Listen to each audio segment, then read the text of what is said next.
In this episode, Peter and I talk with Nicole Forsythe. I first met Nicole in 2014 when, as a college librarian, she joined an experimental Agile Beyond Software course that I ran in Cedar Rapids, Iowa. Nicole immediately stood out as a particularly curious, engaged, and quick participant in the course. Once she decided she was in on this Agile thing, Nicole moved fast. The next summer, she joined a Scrum Master apprenticeship program we did as part of the Iowa Startup Accelerator. She graduated from that program and soon found a Scrum Master and coach role at one of our software clients. And then in the years since, as an avid learner, Nicole has continued to take on increasing influence and leadership in the Agile coaching space. Most recently, she was director of Agile coaching at a large electronics retailer, leading a team of coaches there. We had a blast recording this conversation. In it, we discuss a variety of topics, including how work is broken and what to do about it, navigating career transitions, some practical advice for Agile coaches, and what we can learn from the Antarctic explorer, Ernest Shackleton.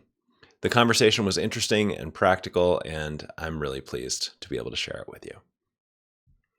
All right, Nicole, welcome to the Humanizing Work show. It's great to have you here. Thanks, Richard. Thanks, Peter. Glad to be here.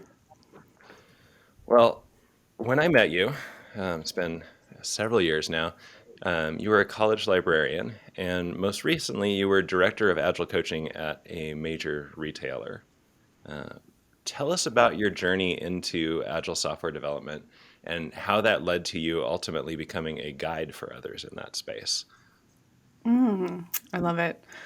It's an interesting story, Richard. And the part you don't know is before you met me, I had 10 years in the nonprofit sector. So I went from nonprofits into libraries, into kind of an interesting tech startup space, worked in a software company, and then moved into the Fortune 100. It sounds crazy. It sounds a little strange, but I'm the child of entrepreneurs. And the thing that I learned from my parents is that your work and your life are not necessarily separate things. If you work a traditional 9 to 5 job, you're going to spend way more time with your colleagues and enmeshed in your work than you will with your family, with your friends, and with people who you might just sort of free willingly choose to associate with. So for me, it was always about seeing things that didn't make sense and then feeling sort of like, I got to do something about that. So, in the nonprofit world, I started out in the criminal justice reform space, trying to help the state of Colorado not privatize its prisons because it was a pretty gross situation happening. And then I was, pretty indignant about women's rights. So I worked for a domestic violence and sexual assault center. And a through line for me has always been technology, right? In both those places, they'd hand me the website or the blog or the donor database. And I had a love of reading and learning, and that's really how I fell into library science. So my degree's in information science and, kind of a bunch of serendipitous jobs kind of led to this path. But there is this real through line of technology, wanting to improve something and following a bliss because knowing, right, you get one shot at life, do something that's interesting and powerful for you. The leap from libraries to Agile is I was kind of frustrated as a librarian. I was significantly younger than all my colleagues, but I did have status. I had faculty status in that environment. And I was really sort of troubled by the way kind of faculty can behave in the academic environment as opposed to staff. And so I knew I kind of had to get out of there. And some friends of mine came to pick me up one day from lunch. And I'd been sticking Post-it notes on the wall when my colleagues made a commitment. And they came to my office and they were like, Nicole, are you running Scrum? And I was like, oh, that word reminds me of my systems analysis class. Like, what is that again? And that's actually, Richard, how I found your Agile Beyond Software class. And I found in it something that helped unlock for me at work stupid stuff. Like I was just always like, this thing at work is so stupid. Why is it this way? Red tape, processes that don't make sense. And I think as soon as I kind of got Agile, I was like, that's it. That's what I'm going to do for the rest of my life. I don't care if I have to learn about software or retail or big corporate businesses. This is what I want in work. The ability to think, the ability to give back and improve the system. And I fell in love. So that's the arc for me. The other arc I noticed, so you mentioned technology as being a through line, Yeah, but there was a real kind of human purpose through line through all of that as well. absolutely. I'm curious how that through line played out as you got into kind of more corporate America? Yeah, I have a purpose for myself, and this emerges from a couple places. One is a lovely book I read as a librarian about being a better teacher and facilitator, and then another book about the purpose-based economy. It's a little salty though, and it has a swear word in it, so I don't know if that's allowed, but I'm going to Bring throw it. it out there. My purpose in life is to work. I'm tired of work being a pain in the ass for myself and people I know, especially for sort of intelligent knowledge workers, right? The people I grew up with, they're all engineers of some stripe now, or college professors, really intelligent people. But work has just been this like kind of drag for so many of us. And I'm like, you know what? Let's do something about it. If it's up, let's it. And so I think that purpose for me has as much to do with, do you find joy and purpose and value in your work? But also, are you allowed to think? Are you allowed to bring that whole human self to work with you every day? So there you go. That's my purpose. Nicole, you described this purpose to repair what's broken in work. Um, That's a nicer way to say it. Thank you, Richard. I may borrow. which you said more colorfully than I'm willing to, which I appreciate. Um, where do you see indications of that happening now in the world? Where are the bright spots that you've seen, and what do those look like? Yeah, I've been thinking a lot about how I decide who I want to work for. Coming from entrepreneurial parents, it's not been something that, at least yet, I've been willing to take the plunge, though I look at great folks like Richard and Peter and many an entrepreneur I know that it can be a little bit different. I think I see some interesting movement in the B corporations. I look at companies that truly have a purpose, and many of them, of course, are ones that I patronize. So Patagonia, I love the company Patagonia. Maybe because I'm a rock climber, they were rock climbers. Their approach to the world really makes a lot of sense to me and is very purpose driven.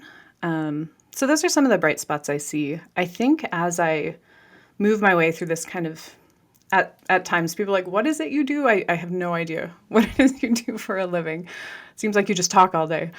Agile and product practitioners, and then people in design, data science, and engineering who really have a passion for what they do and want to do it better and a very humanistic approach. Those are the little bright spots for me. Certain people I can kind of name off on one hand who I think are leading in a very different way.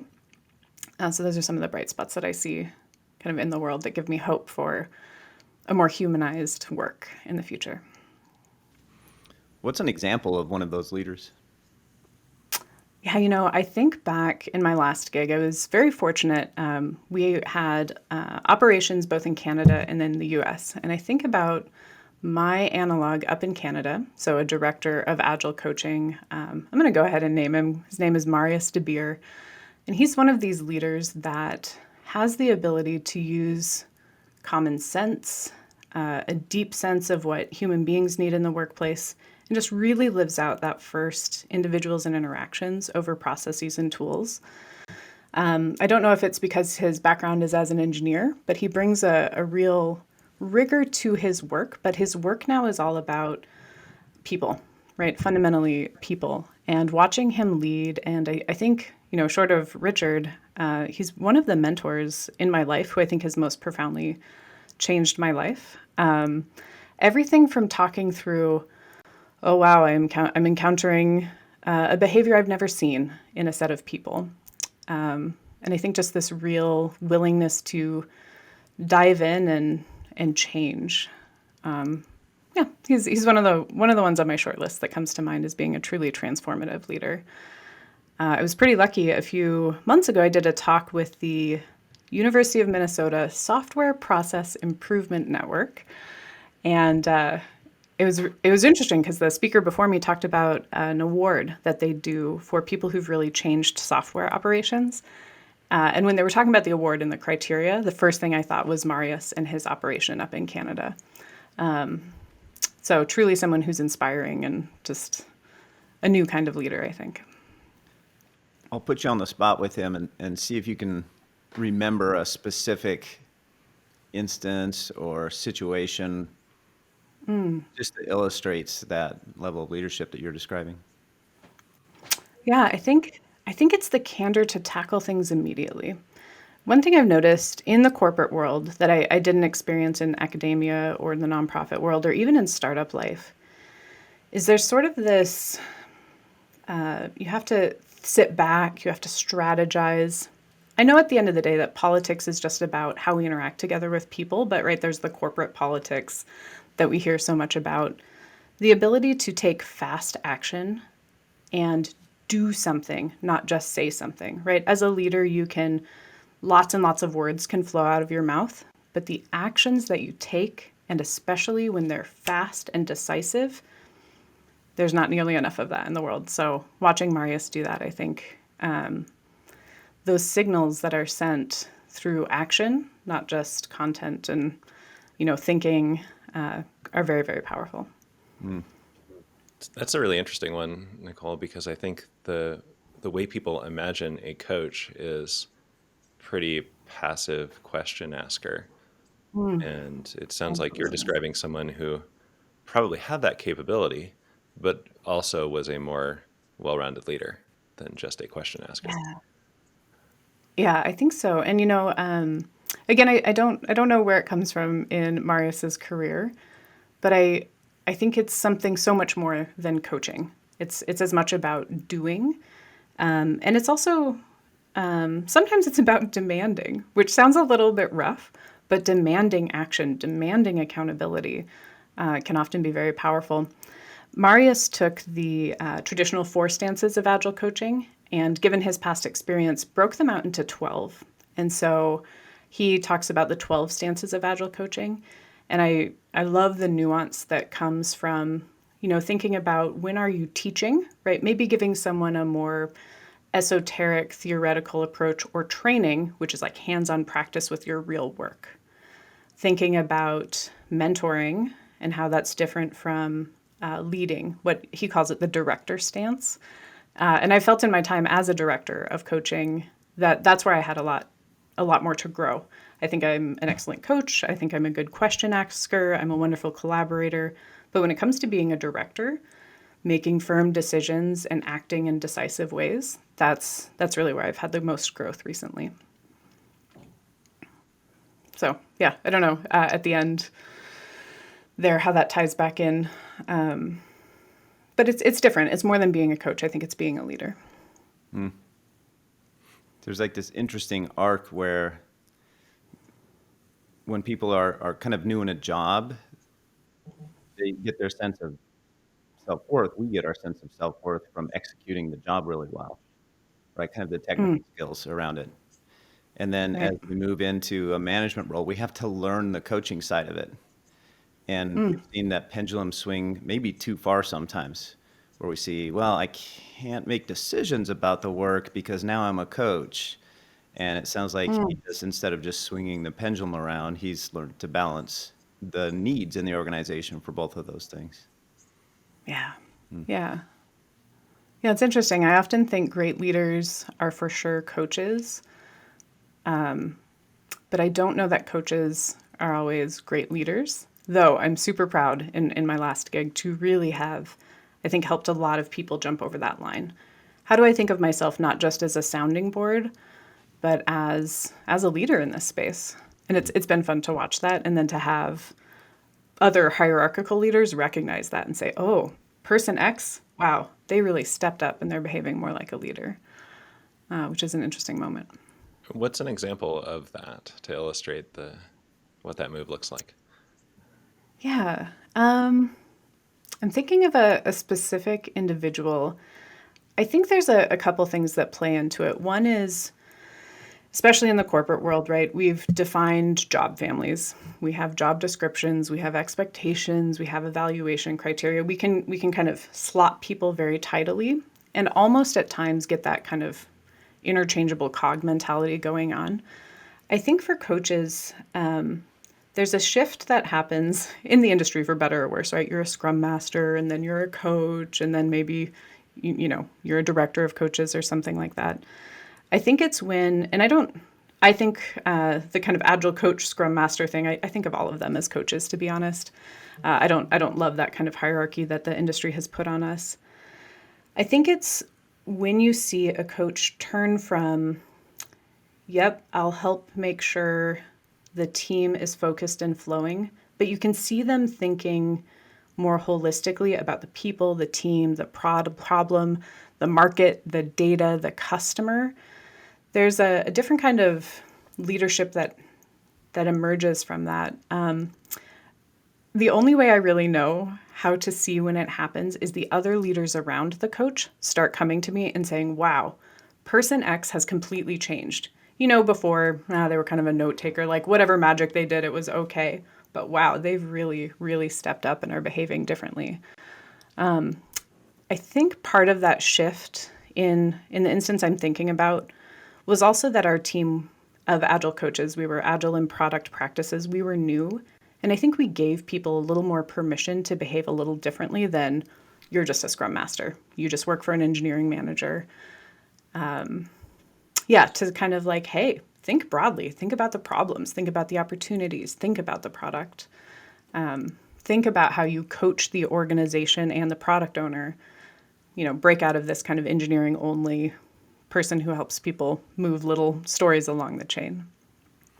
I'm hearing all of this through the lens of the leadership circle for me, because the leadership circle on the creative side of it, there is a whole bunch of really important stuff about building teams and collaborating effectively and mentoring and developing people, very human-focused side of it.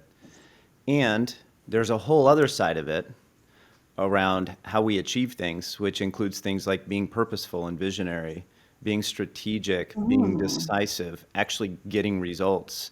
And I can see how some coaches really focus on that left-hand human side, where they're trying to create more human capability, better collaboration, and almost don't make a contribution on the other side. Like they silence that part of themselves that has an opinion and that has a purpose that matters and has good ideas that they feel almost like that. I can't say those because I'm a coach. I can't take that stance here. So it sounds like your experience of leadership is that when it's really effective at the coach level, at the director level, at any level, when it's most effective, we're bringing our whole selves to it, and not just the coaching capabilities we have.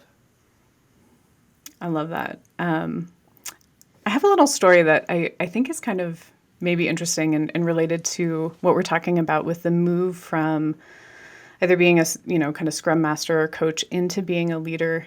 And it's kind of fun because real early in my Agile career, Richard knew I sort of had an interest in the natural world and growing things. I come from a long line of farmers and spent my whole childhood outside in the mountains of Colorado. And he turned me on to this movement called permaculture, which I think of as Agile for the earth and the relationship we have to how we get food and how we live in the natural world. And in permaculture, though there's lots of infighting and debate about the principles, there's a principle that says we are only limited by our creativity. Right? There is no limit to what you can do. The limit, the constraint is actually you. It's your mindset, it's your ideas, it's what you can imagine, a piece of land or the ecology that you're going to create, the environment you're going to set up. And I think in coaching, that's part of it. I think as just a straight up manager and supervisor of other people, when I remember, hey, we're only limited by our own creativity. You think the team is experiencing X or the product group has this and this going on. Say something. You want to do something? You want to try something? Just ask, right? I have a rule in my life. You should always ask. If there's something you're interested in, ask. Because time and time I ask, and 9.9 times out of 10, I get it. And I think that there's something to be said there about helping people to break their own mindset, right? As coaches and agilists, we're all about mindset, but we get so limited in our own creativity when it comes to things that we see. I think in the corporate world, because we hire people who've had previous experiences that are very like what we think we're looking for, coaches get very nervous and insecure about coaching a product person who's been a product person for a long time. Maybe the coach themselves has never been a product person. So they're like, oh, I don't have your expertise. I'm not as good as you. I couldn't dare deign to say anything. And there are appropriate moments, right? Like maybe when the product owner's talking to the whole team might not be the best moment to jump in. But as you coach the product owner to say things like, wow, I continue to hear from our user experience person or our researcher this and this. Just help me understand this. And they'll be like, oh, I'd never even thought about that. Oh, I hadn't connected that. Thank you. So I think just recognizing we are only limited by our own creativity and the mindsets we put around ourselves, I think really contributes to this leadership mindset. And sometimes just helping someone see their own role in a different light is really how you make that power move from just a coach to being more of a leader.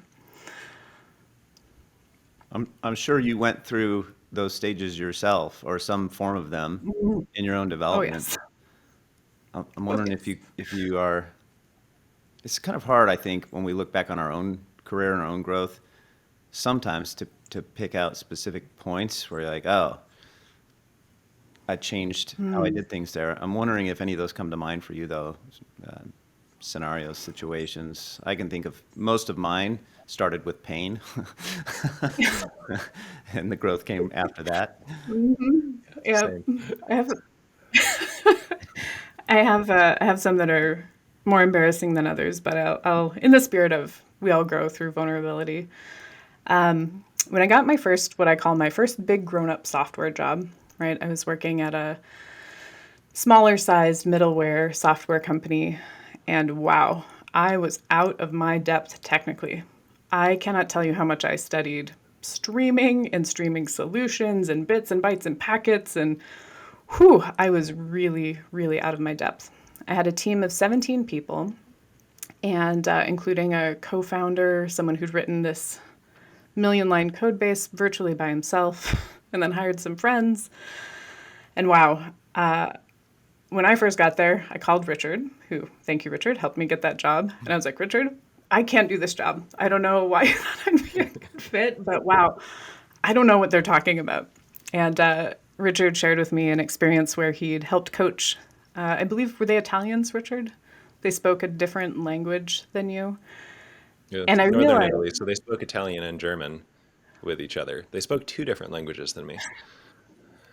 and Richard helped to talk me through how there was no way I was going to become a seasoned Java developer and understand the intricacies of streaming. Just never going to happen. Let's be honest about that. But I think the thing I had to do was let go of my need to know everything, right? As a librarian, I fancied myself a journalist. I could learn very quickly. I could pick up things. And I needed to, right? Because I'd often be doing instruction in other people's classes. But I think to recognize in myself, I didn't need to have all the answers. And in truly complex and even chaotic situations, the answers will arrive and they'll arrive to the team. And to let go of that need to know everything. I see this in coaches again, where they're like, oh, I know I'm supposed to coach the product owner, but I've never been the product owner and I don't really know how to do that. There's certainly skills we can pick up, but I think there's as much a mindset about the value that you bring to that situation. And sometimes it's not the value you think for yourself. I Another, remember those conversations, and particularly, I remember telling you, and I can picture a particular call, and it's probably the I same call. remember saying, they didn't hire you to be good at the thing they're already good at. Exactly. They Yep. hired you to bring something else, so bring that, and you Yeah. did. Yeah. It's hard. One of the things I think about the profession of coaching, you're different, and people often don't really understand what you're there for. But now it's incumbent upon you to help them see what you're there for and how you can help them and how it can change. I often feel a great kinship to UX professionals, right? They're the only one on the team often, right? The lone kind of person who has a design background or a taxonomist or an information architect. And I found it's a great pairing sometimes to find the other people who are slightly different on the team. And as we talk about truly cross-functional teams that have all the skills available real time to get the work done, to just lean into and embrace that diversity on every level, because it's actually what makes teams great, is those different skill sets. I think you may have been about to share another Yeah. example of your own leadership development? Sorry for Yeah. interrupting there. It's okay. It's okay. There is something powerful, I think, when the organization elevates you. You know, you get the job as a manager. And I was at a large Fortune 50 retailer, and I was at a key point where I either had to try to step into management to solve a problem, or maybe I was part of the problem, so I needed to leave. I had never wanted to manage, ever. I was like, management is broken. It's a system of command and control. Nah, I don't ever want any part of that. And I had several mentors who said, Nicole, that is what would make you a fantastic manager. A woman named Abby who took me out to mini lunches in downtown Minneapolis and sort of beat away at my own mindset about that. But that moment, when they announce you as a manager, I can see the room, I can see the people, and I said, everyone, congratulations, Nicole's going to be the new manager. The power dynamic changes instantly. It is like a light switch that goes off. And I remember a colleague in the room made some sort of joke, like, I think he bowed and said, yes, ma'am, whatever you say, ma'am. And it was funny, it was lighthearted, we all laughed, but power is real. And the moment you are blessed with it, your relationship to people changes. And I think it's worthwhile to not fear it, but I think it's worthwhile to notice it and notice how it has an impact on people. Sometimes it's helpful to name it, but sometimes you just have to know in the back of your head that there's something a little bit different about you. An engineering manager I worked with once very bluntly said, I have a loaded gun and it's pointed at everyone in the room. If I keep that in my mind, that I have a level of threat, these people can be like, oh man, I have to please you. Otherwise I might lose my income, my livelihood, my support. And for that engineering manager, that imagery doesn't work for me personally, but it helps you to remember that power really is a powerful thing, and it does fundamentally change how you work. So for me, the way I've made my peace with it comes from John Smart's book, Sooner, Safer, Happier. He advises leaders to not call their people direct reports, but to call them direct supports. And the moment I read that, I was like, could I do that? And I went through and I thought about the people I manage directly. And it was another mindset moment, right? Kind of like when Richard talked me through, Nicole, you don't need to be a Java streaming developer. Oh, my job is to support this person. My job is to bring this person up. And I say that now everywhere I go. I call people my direct supports. It is a fundamentally powerful mindset shift about how you use formal authority and formal power. For me, it's about bigging other people up and supporting coaches and supporting leaders and supporting direct team members. It's not about command and control authority, and that makes being a leader much, much more palatable for me. It seems like because of this fear you described, there's a shortage of people really willing to use authority for good in our world, and kind of Absolutely. afraid to acknowledge they have it, but they Right. still have it. They Oh, just yes. don't take up the responsibility that comes with it. So I love the way you're talking about this. Yeah, it's very interesting for sure. So speaking of kind of how authority works in organizations and how this connects to your larger purpose, I know one of the places you've worked in the past adopted or experimented with holacracy while you were a coach there, which takes a pretty different approach to authority and power. What was that experience like? Yeah, experiencing holacracy from the inside, I think like I'm reminded of Nyberg. I can't remember in one of the books where he talks about Kanban and Scrum as a fork and a spoon. Maybe holacracy is a steak knife. There are parts of holacracy that have actually come full circle. Interestingly enough, at Best Buy, our Canadian operation was using parts of holacracy, and I was like, oh, that's a holocratic like thing you're doing there. So I think, like all things, there are tools, and when you're facing a problem, right? Hey, I've got to eat some soup. Do I want this spoon or do I want the steak knife? Oh, I need to open a box. Do I want the spoon or the steak knife? Holacracy as a whole system, when you kind of try to rip out everything an organization has been doing and lay something new on, it's akin to Big Bang design or Big Bang thinking. It doesn't always work, right? I think incrementality is how our brains work. We need to iterate, change, learn, understand why we're learning. So from Holocracy, the thing that I love is Holocracy really acknowledges organizational design and structures need to shift.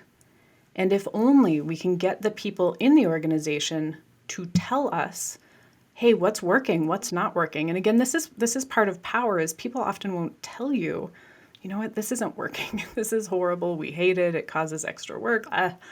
It's why I love retrospective so much, because the opportunity to learn and iterate and change is so vital for organizations. So in Holocracy, the ability to see the organization, to intentionally change it, and to be very clear about roles and accountabilities, really, really nice when applied, when the organization needs and wants that.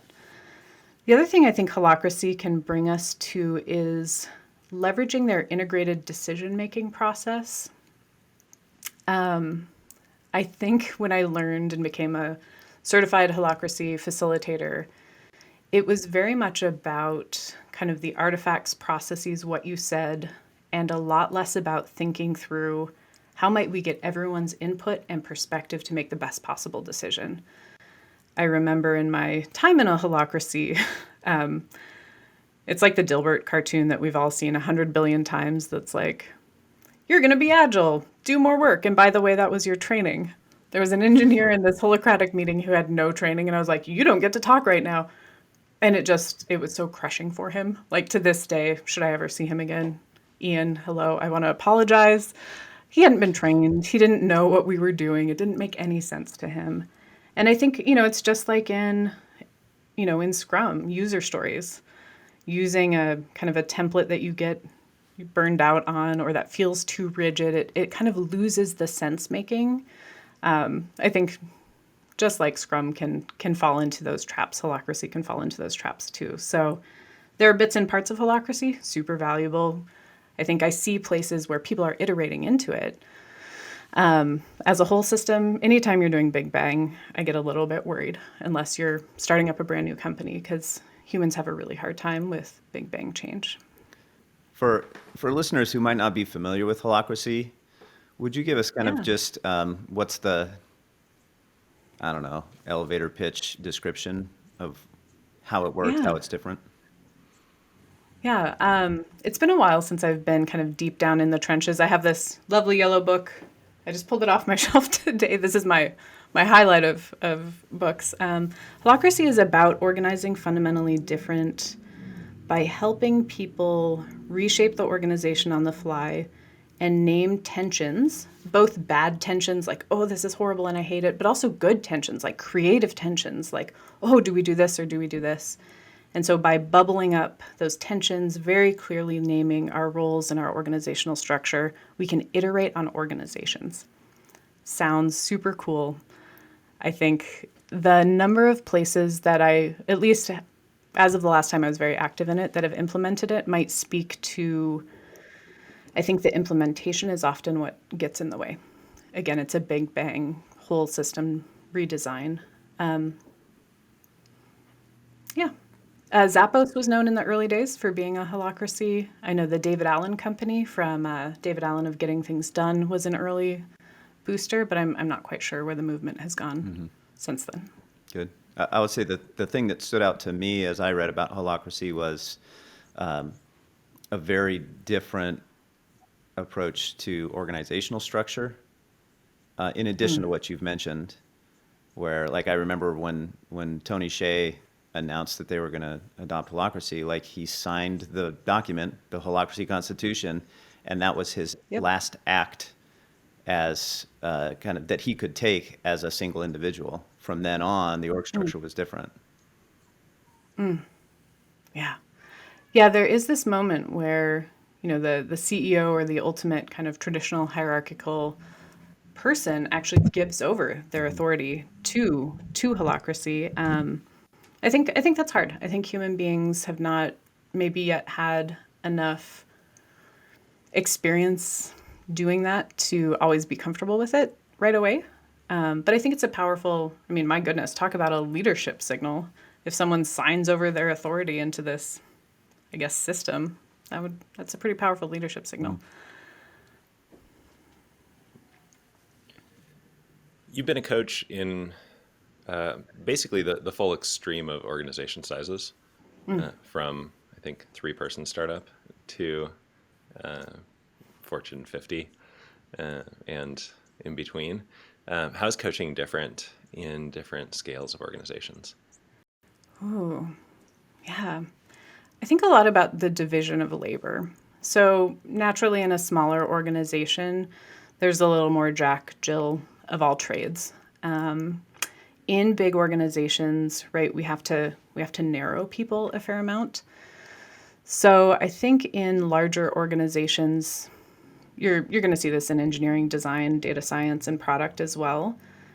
It's narrower and narrower slices of focus.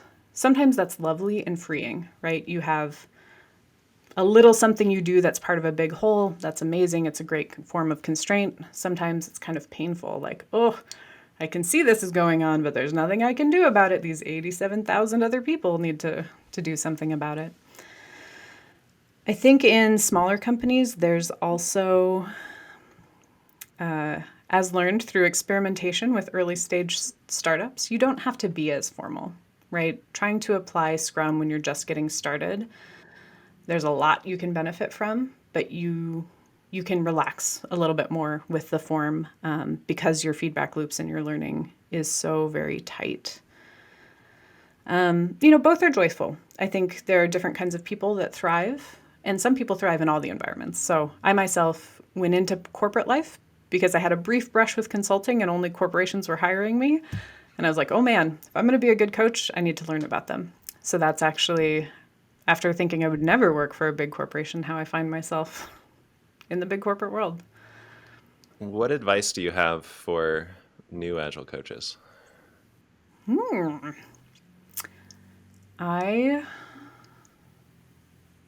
There's just so many forms. I really think it sounds almost too simple to be true, but individuals and interactions, it's absolutely everything. We are fundamentally working with people. This is fundamentally about the interaction of personality, ideas, concepts, cultures, egos. And at the end of the day, if you're focused on the people and you really care about them, right? That's the thing I take from Kim Scott's radical candor work. You have to really care. And I know it's hard, and I know this comes from a position of tremendous privilege. If you don't care, you really should leave. It's a disservice to you, and it's a disservice to those around you. You will never be led astray by caring about the people. I've recently really gotten into studying Ernest Shackleton, in part because they just found his ship, which got crushed by the ice in 1914 or 15 and sank to the bottom of the Antarctic Ocean. And wow, he is a powerful and interesting leader to study. And it was all about the people for him as well. In fact, I think of him as a tremendous agilist, responding to chaos and complexity in some really fascinating ways. So if you can live in that space, there's no way you can go wrong. It's not about story points and the minutia of Scrum. It is fundamentally about improving the way we work on all levels. I know it sounds very simple, but I've never gone wrong by focusing on the people. I'm sure in your role, you've come across other Scrum Masters, other coaches in the organization that had that real process focus. We certainly have lots of clients that we run into Scrum Masters, and they really pride themselves on their knowledge of the tools, their the number of certifications and different frameworks that they hold. And I think that a lot of times they see that as the value they bring is expertise in a process or expertise in a tool. When you come across somebody like that that is working in a department where you're a leader, how do you work with them? Sometimes I think it's called for. When I think about Cynefin and I think about chaos, complexity, complicated, and clear problems, I think that Scrum and process lives in that complicated space, right? We've kind of figured out how to make a team. We've figured out how to help a team flow work by Scrum or Kanban. And sometimes it's needed. And if they're comfortable there and the team needs them there, it's absolutely wonderful and it's magic. But I think you have to get those things paired up. I hope very much that in my time at Best Buy, I helped many coaches say, you know what, that's an awesome, powerful bit of complicated and, to be honest, sometimes clear work you're doing. That's amazing. But our world is so volatile, uncertain, complex, and ambiguous, right? The VUCA. If you're interested in helping to solve those problems, and if you're finding that your defined toolkit of complicated and clear, like knowable process stuff isn't quite enough, I'd encourage you to lean into thinking about complexity. And this is where you're going to have to go off the script a little bit. This is where you're going to have to be uncomfortable. I also think by encouraging people to think about Scrum in particular as a starting place and not an ending place, it helps tremendously. So many coaches, and I certainly had this myself, it's like, I'm marching towards Scrum. I'm going to get to Scrum. I'm going to do Scrum well. I'm going to get to the end. We're scrumming. It's not working. Like, we're not creating more value. It's, oh no, was Richard wrong? Like, I think I once tweeted something horrible like, Scrum doesn't work. And Richard was like, But I think if I remind myself and coaches around me that Scrum is a great place to start, we can learn an awful lot from it, but it's not the place to stop. There's never any stopping, right? There's always a process of ongoing improvement. So I try to not be hard on those people, just like I wouldn't be hard on an engineer who has a very formalized craft in a complicated space. Like, sometimes it's needed, sometimes it's great. Just don't put those people where possible in complexity and chaos, because that is usually a recipe for disaster, for sure. Can you connect the dots between that and what you were saying about the importance of caring about the people? I'm curious, like, for those coaches, I think you can get blinded to what the people on your team need if you're always going in with process tool. And so when you encounter that, I'm curious if there's a connection, if you see one there. Yeah. This reminds me of another just powerful learning moment that Richard will probably remember too. I was in my certified Scrum Master training, or maybe it was a CSPO. No, I think it was a CSM. We were building a Lego village. And there was a user story about in the pirate village, there needed to be a sidewalk that connected parts. And I was like, great, I'm your sidewalk girl. White Post-it notes. Screw everybody else. I'm going to make that. And I just went off the chart. I didn't even pay attention to my team because I was like, it's all about the sidewalk. I am making the sidewalk. And when we stopped and debriefed, Richard was like, Nicole, what are you doing? I'm like, I'm making the sidewalk. And he's like, but you completely abandoned your team. You know that, right? And I'm like, team shmeem, f the team. I got the sidewalk done. Right? Because I was so focused on what I thought was the right thing to do, which was follow the marching orders, get it done. It's not about other people. And that was I think when Richard called that out, I was a little huffy, like, teams don't matter. But on the other side, teams are the only thing that matters. There are very few instances where the lone person, we just don't live in that world anymore. We have to have teams, we have to have skills, we have to have something that can confront the world. It's not about the sidewalk. It's about the whole. So I think with those coaches, when I see that they're really in a place of, I'm trying to follow the rules, I'm trying to obey, I'm trying to be focused, I'm trying to do the right thing, to acknowledge that there's a lot more nuance. What is the right thing? Is the right thing to follow the rules of Scrum? Is the right thing to bring value to the customers? Is the right thing to disrupt, right? That's a powerful, powerful stance we can take as coaches. So sometimes asking them questions around that can help break up some of that real process heavy mindset. What advice do you have for people who are contemplating a big career or organization transition? Maybe it's scary. Maybe they haven't even talked with anybody about it. What would you say to them as someone who's done several of those in your career? Yeah. I think back to a young entrepreneur I knew who had been very working class for much of his life, but came from a family of entrepreneurs and was really trying to make the leap from one industry into software. And it didn't work. The startup failed, and it was particularly painful in this young man's life. He had invested everything. He had moved. He had really put his whole life into this venture. And so he went back home to Florida, and he reconsidered and is now a very successful gentleman in a different line of work. But I take from him, after really going through some very painful things, he said, you know what?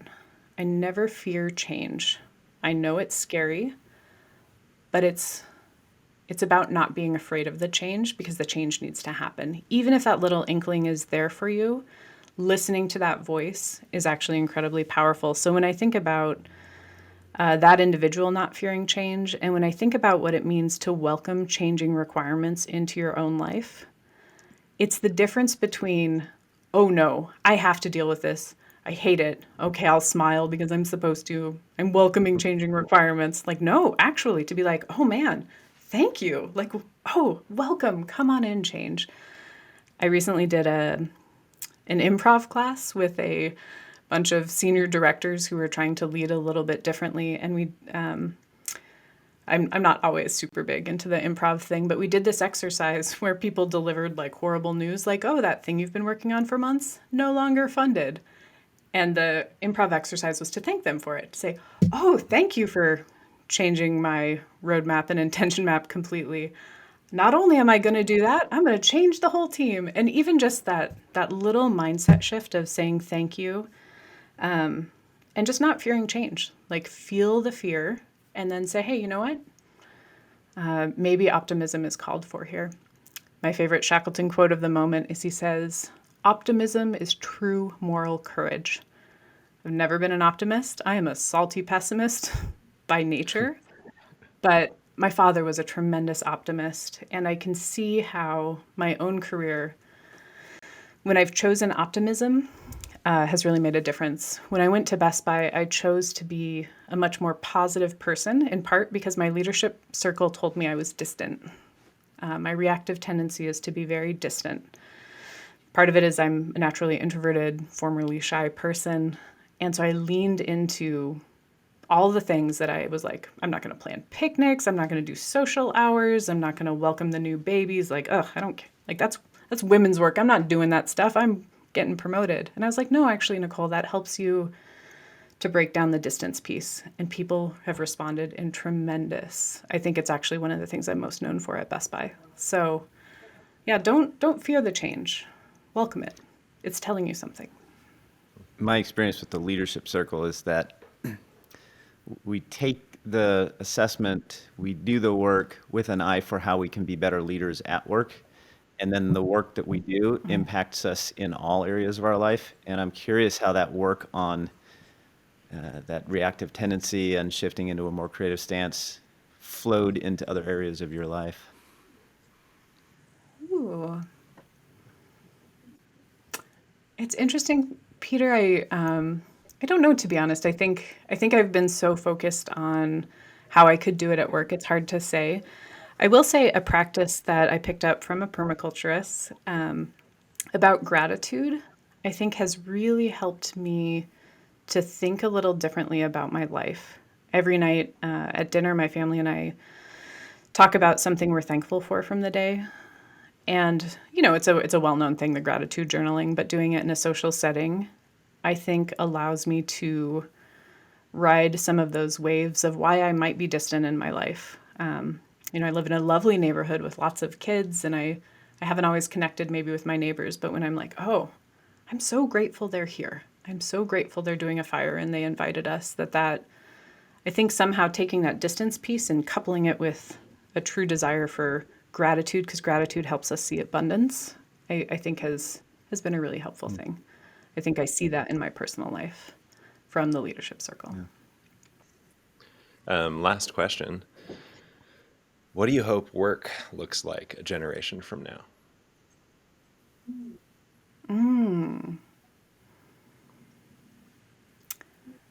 In thinking about what work might look like a generation from now, my hope is that the tremendous, tremendous human potential for creativity can be fully unleashed. When I think about humanizing work, one of the questions I have, both as a kind of a movement, a concept, the name of your company, I'm like, well, why do we need to humanize it? Like, what's dehumanizing about work? And it's Taylorism, and it's command and control, and it's powers over others, and it's mindsets and situations and environments where we shut ourselves down, right? If we believe that the biggest constraint is our own creativity, our own passion, our own ability to think, I really hope the future of work is able to tap everybody's creativity and everyone is allowed to think and act at work, where we get rid of these gateways of only the boss can say what's done, or only the product person can make improvements, or only the engineers are allowed to work on technology. I think there will be a real blending of disciplines and lines. And I hope at the end of the day, people can embrace the meaning that comes from what we're so good at as people, which is truly being creative. This reminds me of a conversation I had with my mom on Mother's Day, who's a brilliant thinker. And we were talking about kind of the risks of climate change and, where might this go and who knows? And I said, no matter what happens, I have deep faith in human ingenuity that we'll probably figure out how to solve it. And she said, really? It feels so intractable. And I said, yeah, but there have been intractable problems that our species has faced over and over and over again. And things that felt intractable, somebody comes with some completely different way of thinking about it and breaks through. And as we've studied creativity, what you're describing there, it's never an individual. It's always at least a pair. Absolutely. It's frequently a little community that develops around some idea. And so I think not only is it a beautiful hope that we can tap into all that creativity and human ingenuity, but I think it's absolutely needed in our world because the problems are not getting easier to solve. Absolutely. Again, since I'm on a big Shackleton kick, I'm in my fourth audiobook. I listen to Shackleton while I do heavy manual labor in the garden. Feels right. I mean, the things he and his it was really cold when I started gardening, and my dad, before he passed, was really getting into Shackleton, so it's a lovely way for me to connect with the memory of my father. And it was very cold. I was gardening in full Minnesota hat, parka, and everything, setting up my straw bales. The things he and his crew were up against were tremendously large, like just some of the most difficult physical conditions human beings have ever been in, completely isolated. Not only did he get all those men out alive, but they were really joyful, and they talk about this experience as like a peak human experience because the environment he created to allow everybody to learn, to grow, to contribute, and to be a part of the solution. It's a tremendous story. And so those are the things I hope for in work, is that everyone can reach that level of engagement. And skin in the game's a little different when your ship's been crushed by the ice, but our skin in the game as humans on this earth, I think, when we can see those connections, something pretty powerful happens. Yeah, you mentioned that you aren't naturally optimistic, right? That's a trait that you admire in others, including your father. And I'm curious, when you look at big picture things, how do you balance the potential for kind of the crushing realities of what's going on in the world with your hope and your optimism there? For me, I think some of it is just, I don't know, this is a very parental thing to say. I had a physics teacher who said this to me ad nauseum, and you can see I rolled my eyes there. Everything is a choice. How you choose to respond, right? Maybe bad news hits you, right? Like those changing requirements, wherever they may be in your life, in your work, in software and technology. And it's okay. It's okay that it's going to hit you, and your brain just is what it is. But you can rewire your brain, right? You can work on your neural circuitry. You can work on how you respond. So maybe it hits me and I'm like, oh no, we're doomed. But that's a choice. It's a choice to let that come out of my mouth. It's a choice to let it enter into my life. And so minding that little gap and then trying to choose the positivity. It's something I'm working on. It's something that I admire in others, and I'm a big fan of, what you admire in others. There's no reason you can't be it. It's just sometimes might take you a little bit longer to get there if it's not your natural path. I also have to admit I've seldom seen the naysayers or the pessimists or the really kind of toxic folks. I've seldom seen them make great things, right? You very seldom run into a leader or someone who's done something super profound who's a hyper negative person. And I think there's a correlation there. Nicole, thanks for spending the hour with us. It's been a pleasure to talk with you, and there's so much good stuff for people to learn. Thank you. It's wonderful. I really appreciate it. I love being part of the Humanizing Work community and movement. It has, as I've said many times in places before, it's radically changed my life, and it is an absolute gift if I can pay that forward and improve lives of others. Nicole, where can people track you down on the socials, on all the places if they want to get in touch? Yeah. I think LinkedIn is kind of the best place. I'll be honest, that's where I'm maybe a little more apt to respond. So yeah, LinkedIn would be the We'll best drop spot. a link to that in the show notes if you want us to. Yeah, please do. Thank you so much. Always a pleasure. Thanks, Nicole.